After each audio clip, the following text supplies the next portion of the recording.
Today is Ash Wednesday and the first day of Lent. I so love the spiritual significance of biblical traditions, just not the literal interpretations so much. Today, I want to talk about the significance of Ash Wednesday, of Lent, and what we can do in these 40 days that are set aside for Lent. I want to talk about Lent not from the give up chocolate and feel bad about yourself perspective, because many people in the Christian traditions or the biblical version have experienced it or learned about it that way. And I did as well. But from the historical and energetic level is what I want to talk about today. Because here's what I find very, very fascinating. In today's world, we rarely look back farther than yesterday or 10 years ago. And even the whole idea of looking back 250 years of how our country was founded, people want to wipe that history out of the history books or reinvent it. And then there's another part of the world that looks with a viewpoint of that it's bad or it's wrong, or even 2000 years ago, looking as our milestone of the birth of Christ. And I find it so interesting that that's so myopic and it is a little narcissistic of us not to look at the world as the world is, because this planet has been here for millions of years. And we are such a blip on the proverbial radar, and we think we're so important. This is what I find so interesting. And I do it myself. The computer wasn't working before I tried to record this video.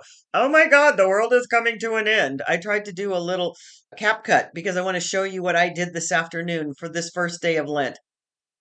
And we find ourselves being so mm, driven by what's happening in this moment instead of putting it into this 10,000-foot view of what life really is. If we begin to only look backwards in time to 250 years or 10 years or today or even 2,000 years, we have even divided our world, right? Our perspective of the world into AD and BC, which is super crazy.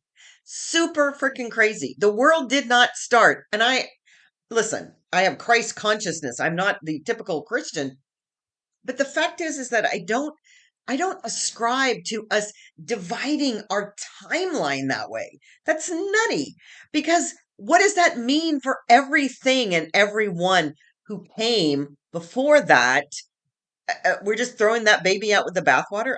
I don't know. It's very interesting for me to watch how humans behave over time. I've been here for 70 years, so I have that linear time frame, but also the current moment and how people that haven't been on this planet for that long they think they know what the flip is going on. And I think that's so fun to not pay attention to what this thing is called planet Earth, because this Earth has been here for millions of years.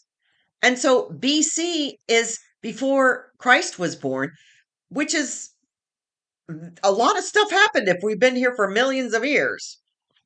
And the things that happened in those times, civilizations rose and fell. They reconstructed how the calendar worked. I mean, the Roman Empire was the beginning of Western civilization, and I'm not so sure it was all that brilliant in some of its choices.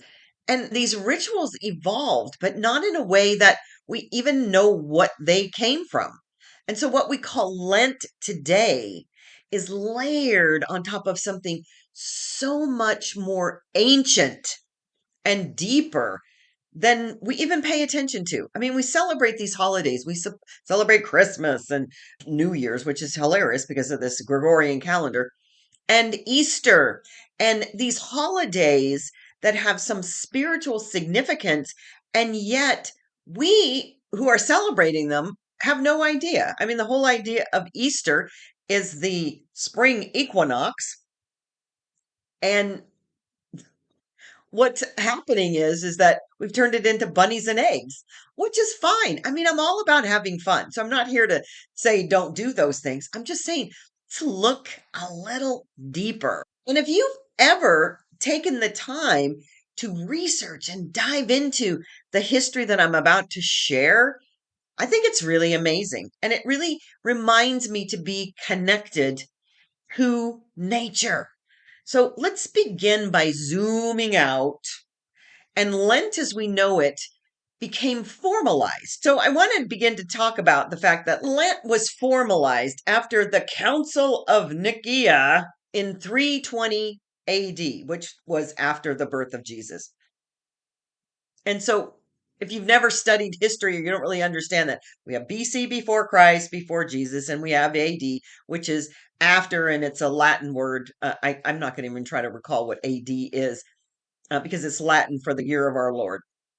But it simply means that's when Christ was born. So anything after that is after Jesus. Well, what the Christians say, and this is, listen, I'm not bashing Christians, but the whole idea of anything before Christ was pagan. Well, does that mean that we're going to just throw out that whole everybody that was on the planet that was worshiping gods and goddesses? I mean, that was a history that was longer than 2000 years, and we just really can't throw it out.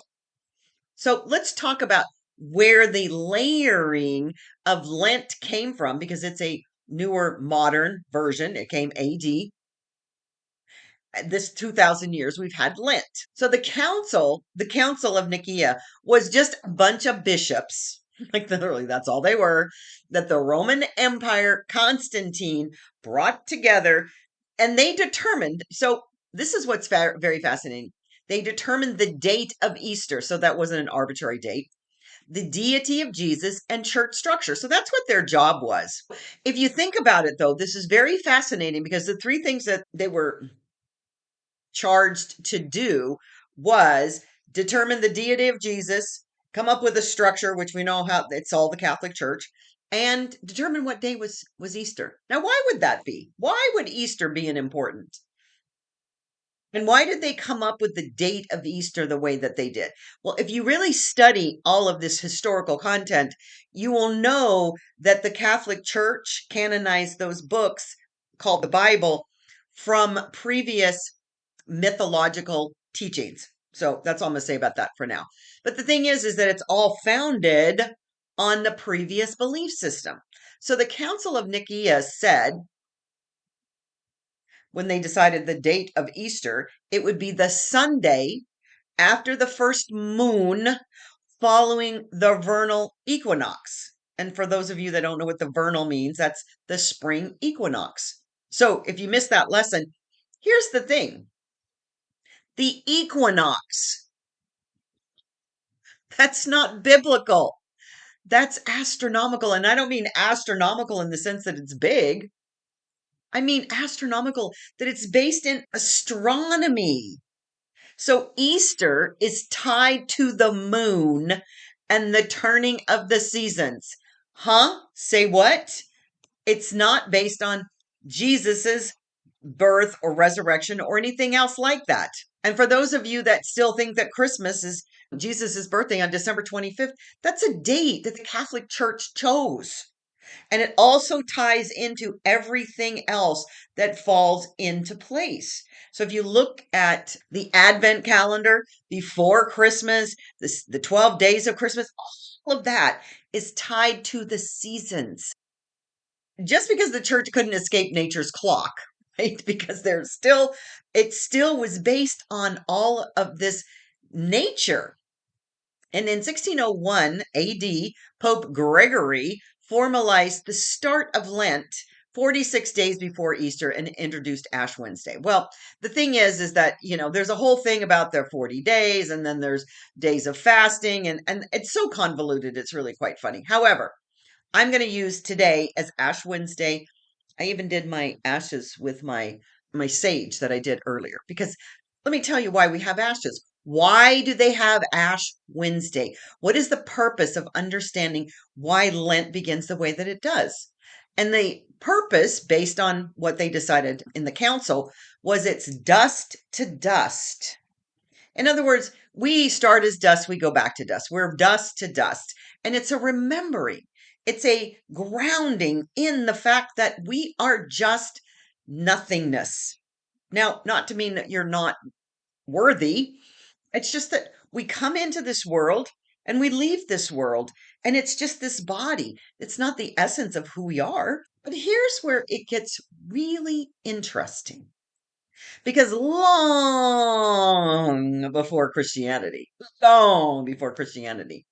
the Romans had Februarius.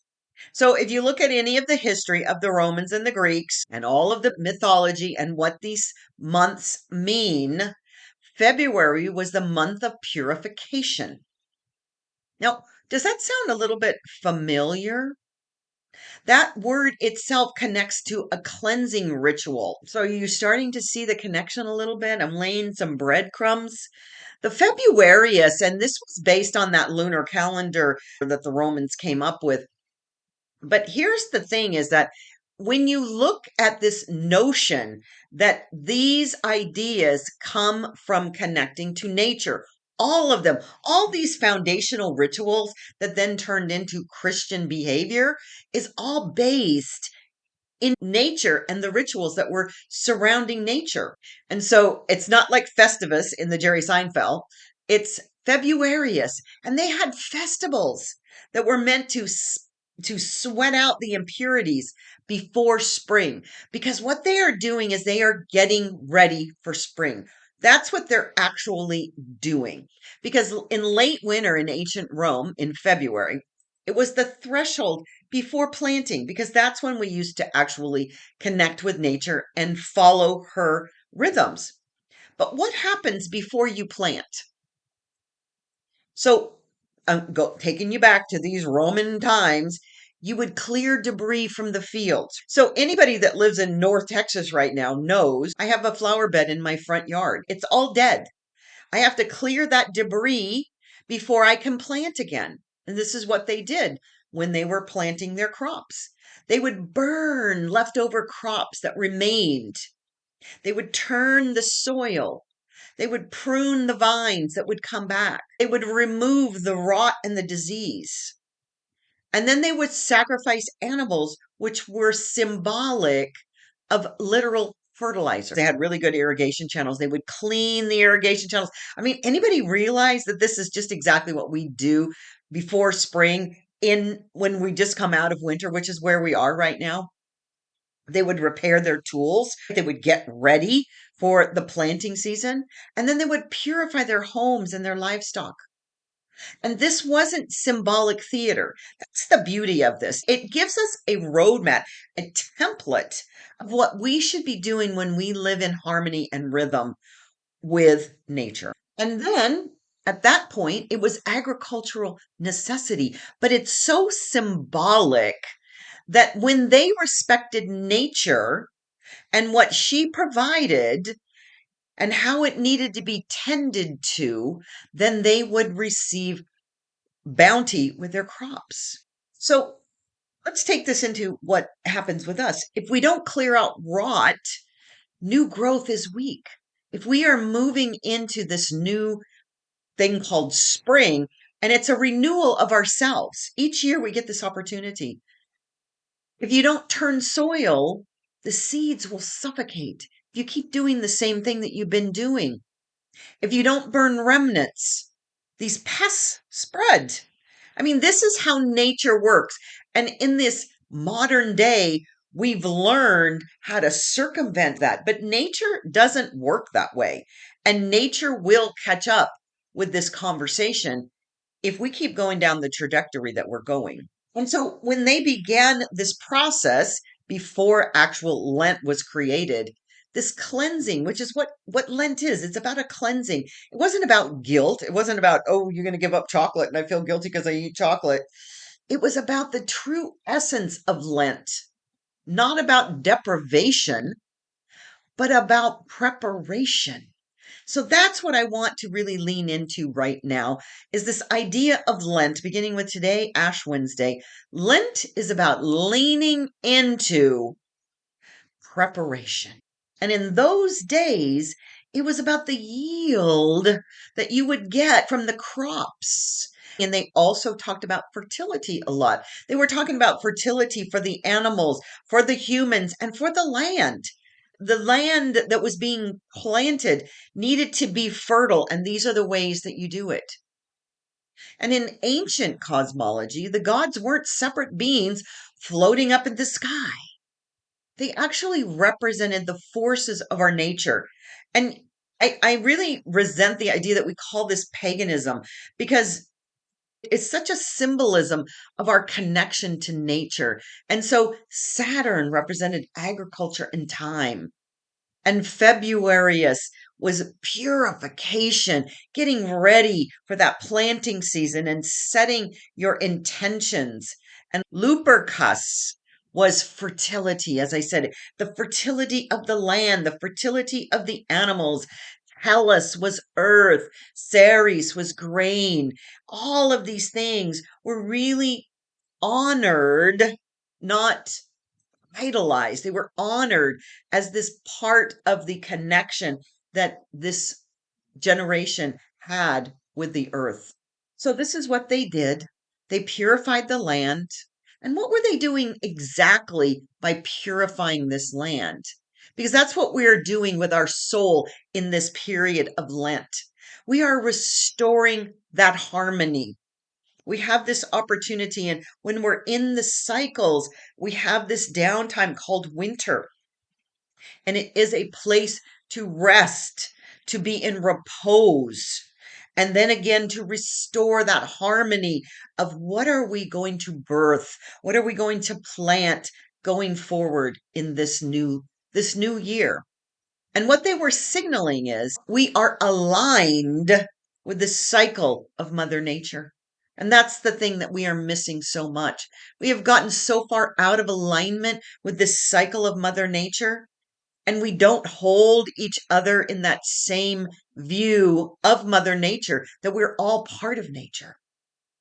And burning debris wasn't just cleanup. Burning the debris of those things that do not serve you any longer. What are those heart things that are causing you angst, those resentments that you're holding on to? Burning that debris isn't just cleanup, it's transformation.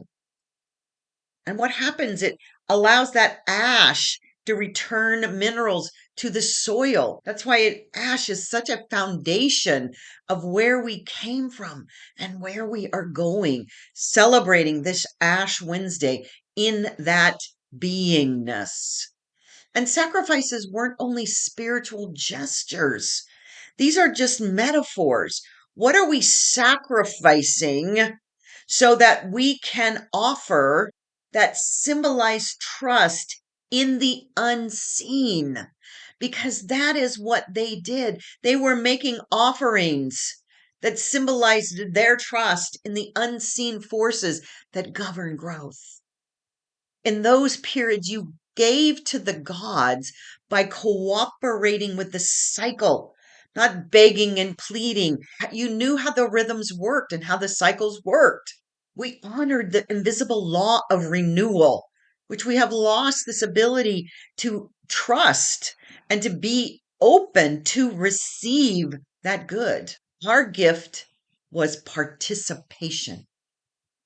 So now this brings me to this modern day Lent, the cleansing.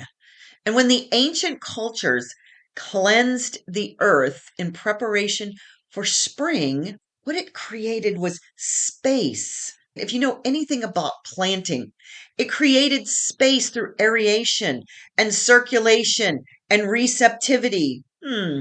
Sound familiar? This is what I talk about abundance. Nature is our guidepost to abundance. Nature is abundance. We are nature. Therefore, we are abundance. And so you cannot plant abundance in compacted soil, which is what happens when we're constricted and we're holding on to all of the things that don't serve us. You cannot grow wealth in a consciousness full of last year's fear. So we have to begin to release it and step into the newness and receivership and trusting. So the February cleansing, because that's what this is, we're in that cleansing period. It's removing what blocks life. So begin to look at Lent is what is blocking your life?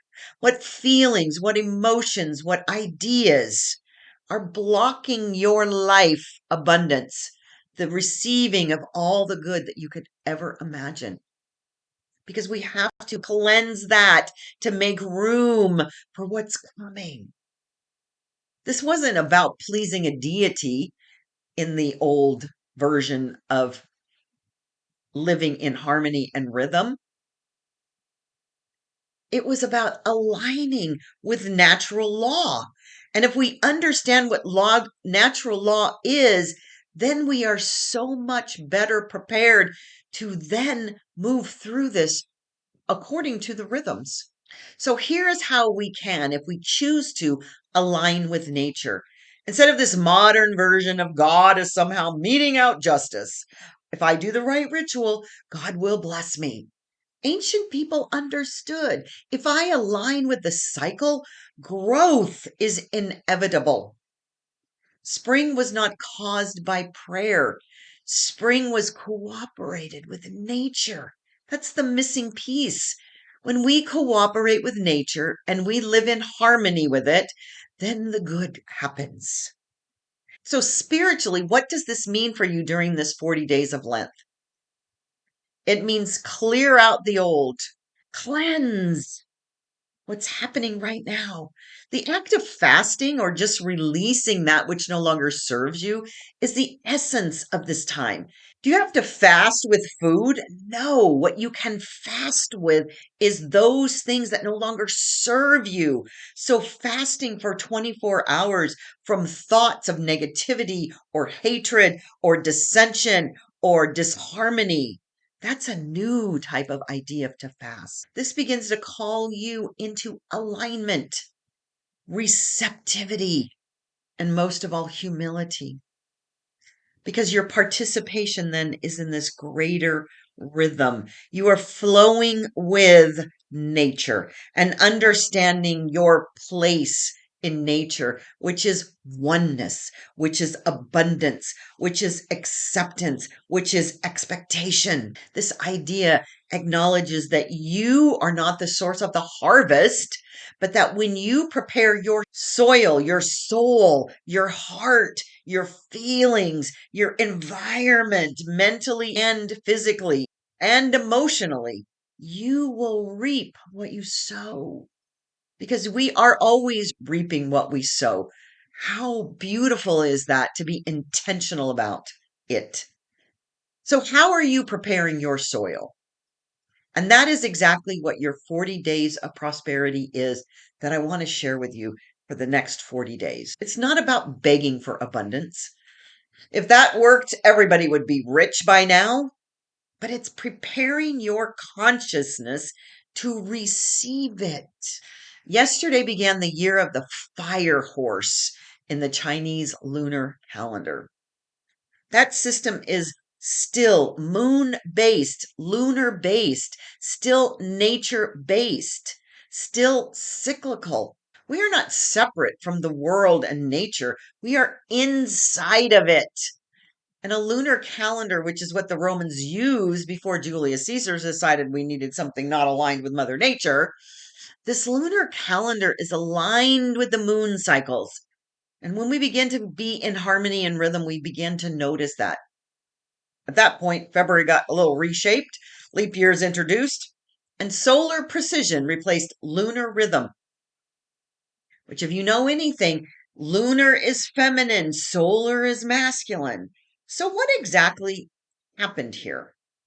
When we change the calendar, we move from watching the sky to controlling time, which is why we think there is not enough time.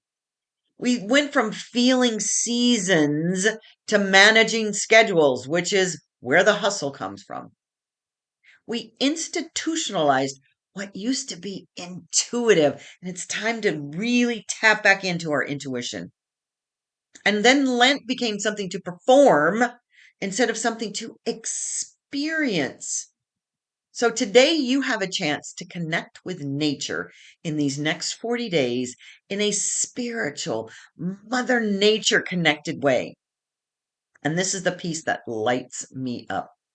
These 40 days before Easter, in the Bible, it mirrors Jesus in the wilderness. But the number 40 appears in so many spiritual traditions and floods and deserts and initiations. And 40 is archetypal. It represents transition. And I did a 40 days earlier before Christmas. It represents transition, incubation, shedding. And way before the church civilization marked this time of year as the edge of spring, the moment before rebirth, the death of winter, the return of light. We did not create that rhythm.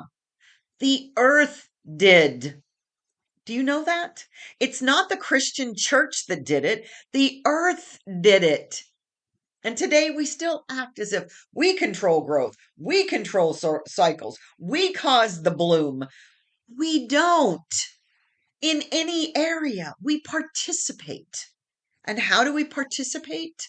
By being connected to ourselves and to this oneness. So when I look at Lent, I don't see punishment. I see purification. I don't see repentance. I see remembrance. And Ash Wednesday says, you are dust. We are literally dust. And metaphysically, that's not shame.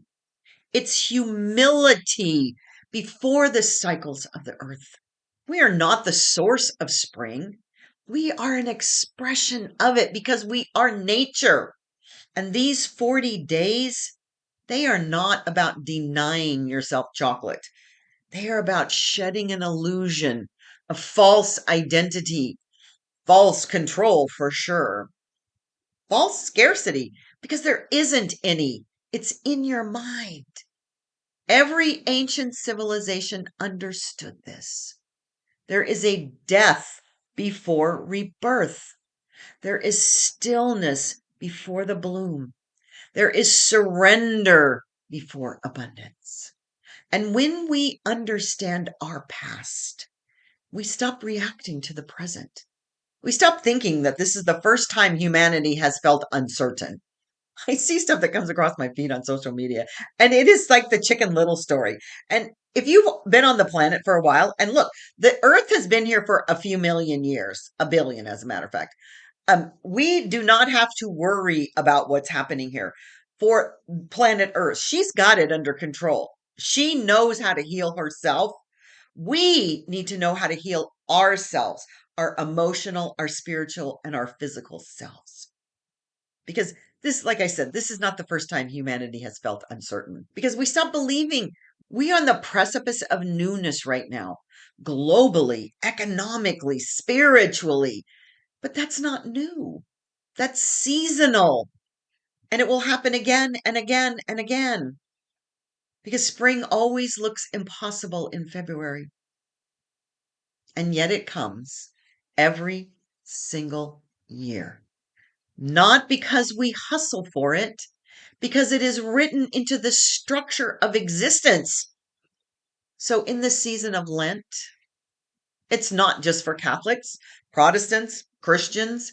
It is the ancient history of our civilization, this planet itself, connecting with Source. So I invite you to ask yourself, what is ready to die in me? What is ready to bloom? Where have I forgotten the rhythm of me?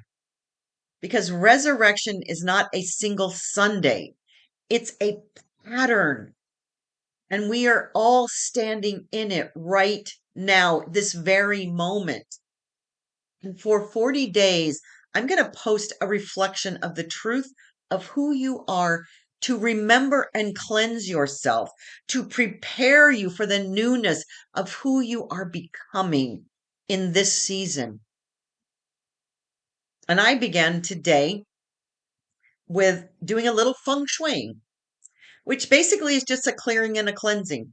So I'm going to post this little short of me cleaning because I have a very beautiful home and I'm a little cluttery, not like a hoarder person, but I have so many things that I love in my life and I've just allowed them to be set in various places. And so this video is just me taking some of that because I have a very sparse looking living room to begin with, but there was a magazine here and there was a tchotchke there that don't really serve me anymore. And it's also this whole cleansing process is about moving energy.